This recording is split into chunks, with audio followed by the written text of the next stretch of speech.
रे सखी भातारा रहेला परदेश में, आवे कबो कबो अपना उदेश में।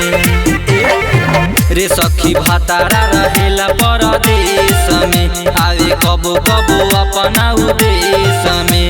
करेला न दाया लगावेला पाया, उठाई के साया कुदावे। भातार जब आवे है ढोरी के रुआवे, भातार जब आवे है ढोरी के रुआवे।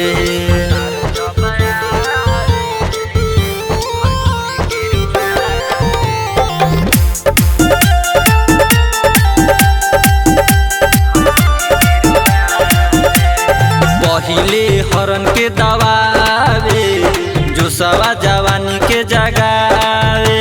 बिछा के चटैया मन बड़ मलैया, हमरा के सखी चुसावे। पहिले हरन के दबावे, जो सवा जवानी के जगावे।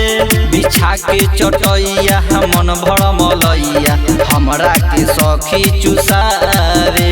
लगाई के किली देखावे ला दिल, कहे माजा मिली बतावे। भातार जब आवे है ढोरी के रुआवे, भातार जब आवे है ढोरी के रुआवे।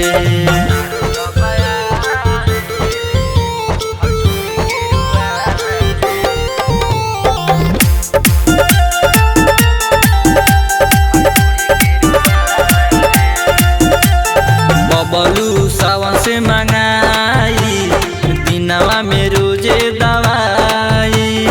पीड़ा से शरीर दुखाला रे, ऐसन करेला ठोकाई। बबलू सावन से मंगाई, दिनवा में रोजे दवाई। पीड़ा से शरीर दुखाला रे, ऐसन करेला ठोकाई। बढ़ावे लगे और करेला न केयर, कबो सैया चेयर बनावे।